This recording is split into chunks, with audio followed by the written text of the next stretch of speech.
تو ہماری بھی گفتگو ہو رہی تھی صحیح بخاری کی اس روایت کے اوپر، فاطمۃ بضعۃ منی فمن اغضبها اغضبنی، جس نے سیدہ کائنات کو غضب نہ کیا اس نے مجھے غضب نہ کیا. یہ ایک جملہ نہیں ہے، یہ ایک جملہ بھی الگ الگ انداز سے نبی اکرم نے بیان فرمایا. گویا بار بار نبی اکرم کی تاکید یہ ہے خبردار میرے بعد سیدہ کو ناراض نہ کرنا.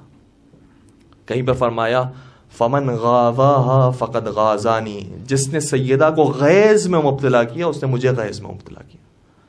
کہیں پر فرمایا فمن اسخطها اسخطنی، جس نے سیدہ کو ناراض کیا اس نے مجھے ناراض کیا. کہیں پر فرمایا ما آذاها آذانی، جس سے سیدہ کو اذیت پہنچائی اس سے مجھے اذیت پہنچائی. کتنے مختلف الفاظ سے بار بار ایک ہی بات کو سمجھا رہے ہیں، اور سبھی کے اندر پیغام یہ ہے اذیت نہ پہنچانا، تکلیف نہ دینا. اور ایک روایت تو بڑی عجیب ہے اور یہ بھی کتب اہل سنت کے اندر پائی جاتی ہے. نبی اکرم نے شاہ فرمایا ان اللہ یغضب لغضبها ویرضاها لرضاها، پروردگار فاطمہ زہرا کے غضب سے غضبناک ہو جاتا ہے، فاطمہ زہرا کے راضی ہونے سے راضی ہو جاتا ہے. چھوٹا مقام نہیں ہے، بہت ہی بڑا مقام. موقع نہیں ہے کہ اس مقام کی پوری تفصیل بیان کروں، بس ایک آیت کے ذریعے کسی حد تک میں آپ کو نتیجہ دے دوں اور بات کو مکمل کروں. یعنی یہ مقام وہ ہے کہ جو بعض انبیاء کو بھی نصیب نہیں ہوا. بہت بھاری جملہ ہے نا، میں نے کہہ دیا بعض انبیاء کو بھی نصیب نہیں ہوا. کیوں؟ یہ میں نے کتنی آسانی سے ایسے کیوں کہہ دیا؟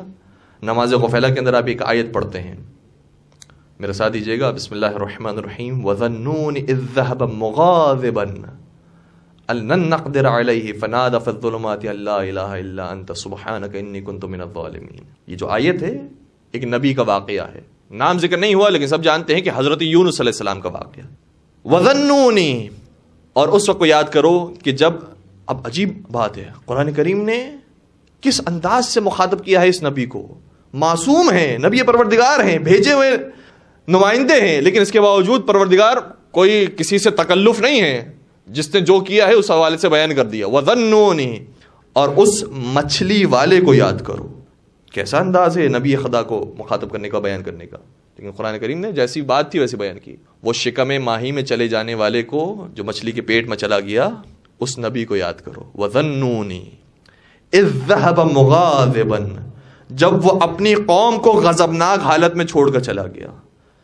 قوم یونس نے حضرت یونس کی بات نہیں مانی، حضرت یونس کو جلا لایا، پروردگار سے بد دعا کی، بد دعا کرنے کے بعد خود چلے گئے. کہا اب اس قوم کے اوپر عذاب آئے گا، لہذا خود غضبناک حالت میں چلے گئے.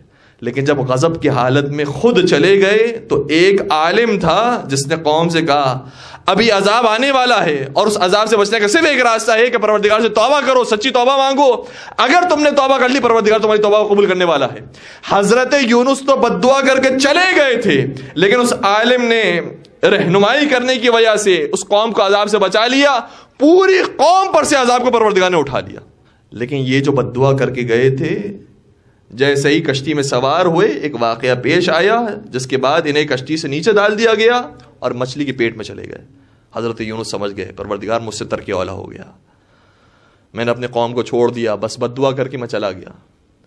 اور پھر خود شکم ماہی میں جانے کے بعد یہ پروردگار سے دعا کرتے رہے، لا الہ الا انت سبحانک انی کنت من الظالمین. پروردگار تیرے علاوہ کوئی خدا نہیں ہے، تو پاک و پاکیزہ ہے اور میں ظالمین میں سے ہوں. باقاعدہ یہ جملے ہیں قرآن کریم کے. تو اس آیت کے اندر قرآن نے بیان کیا حضرت یونس علیہ السلام اذ ذهب مغاضبا، جب وہ غضب کے حالت میں بھی چلے گئے تو پروردگار نے اپنے نبی کے غضب کی بھی پرواہ نہیں کی. کہ اگر تم اپنی قوم کو چھوڑ کر چلے جاتے ہو غضب کی حالت میں بھی، تب بھی ہم تمہاری قوم کو معاف کر سکتے ہیں اگر وہ سچی توبہ کر لے. لیکن فاطمہ زہرا کے بارے میں نبی اکرم نے فرمایا اگر فاطمہ زہرا کسی سے غضبناک ہو جائیں تو پھر پروردگار بھی اس سے غضبناک ہو جاتا ہے.